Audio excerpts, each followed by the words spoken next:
Of the many threats facing the Biden administration, cybersecurity remains a constant concern. William Brangham explores how a recent massive attack is still with us. The Russian government is believed to be behind the so called SolarWinds attack. It was revealed back in December, but since then, the number of federal agencies and companies that were victimized by this hack have continued to grow, and that's raised concerns about what kinds of sensitive data might have been compromised. One person who's been hired to assess that damage is Christopher Krebs. He was the former director of the Cybersecurity and Infrastructure Security Agency. He was fired by President Trump shortly after he called the 2020 election, which he helped protect, quote, the most secure in US history. He's now a partner at the Krebs Stamos Group. Chris Krebs, great to have you back on the NewsHour. This hack has been described as one of the most sophisticated cyber espionage attacks against the US in recent history. Your firm has been hired by SolarWinds, the software company that was a victim of this intrusion and then led to subsequent intrusions.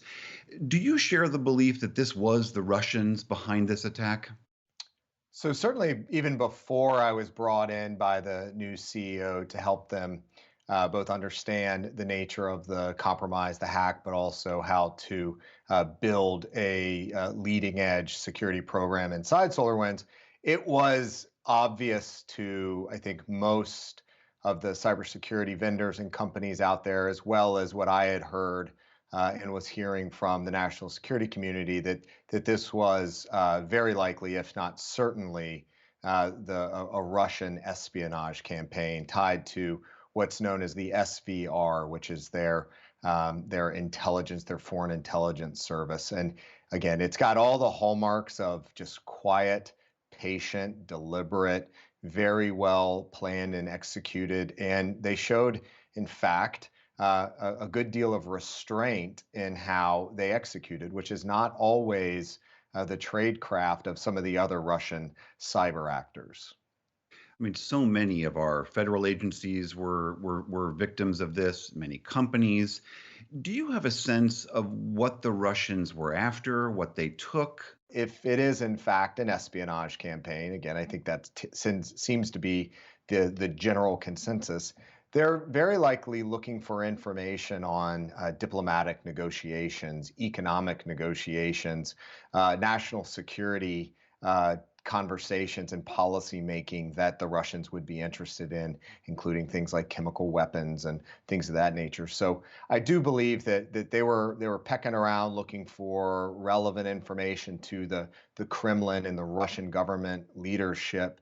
But they did so in a quiet and deliberate way, and they had a priority list by what I understand. And so I think when we get to the bottom of this one, it's certainly a very concerning compromise at the federal government, but it may be fairly targeted in terms of how they actually accessed and executed. We know that the Biden administration has launched a full review of this hack. Do you have a sense of the things that they ought to be doing that might not have been done thus far? Well, I think we're going to have a first probably something along the lines of a national commission on the broader campaign that the Russians launched. I suspect that there will be a number of companies that were impacted or compromised, similar to SolarWinds. We have to continue advancing the cybersecurity posture of our federal agencies, and that's not just about buying more cybersecurity tools. We have to have modern systems in place. We have to have a meaningful governance structure in place where someone in a position of authority, like a national cyber director or my old agency, CISA, is able to meaningfully engage in direct action within the civilian agencies that unfortunately to this day still are left a little bit too much on their own.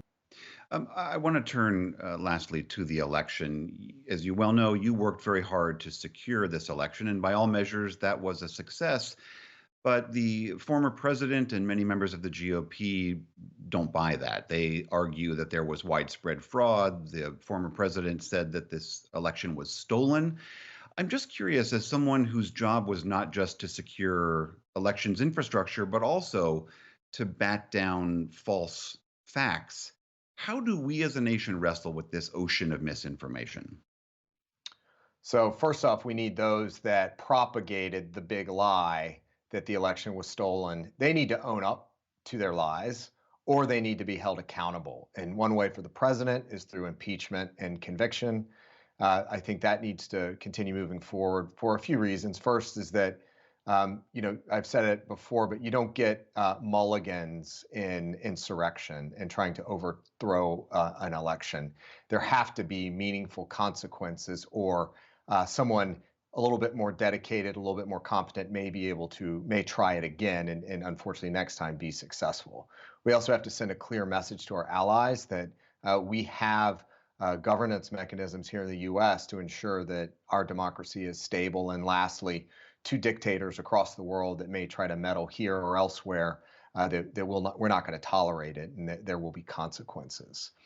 But beyond that, we have to continue from a transparency perspective, educating the American people on how elections actively work. And I think that's in part what happened in the last year or so, is that some of the promoters of the big lie took advantage of the fact that the machinery of elections is not always immediately apparent to the American people. So let's do something about that. I love the idea of bringing back Schoolhouse Rock, and how do we educate on civics, but beyond that, actually meaningfully investing in elections, eradicating some of the outdated systems, and truly meaningful post-election audits.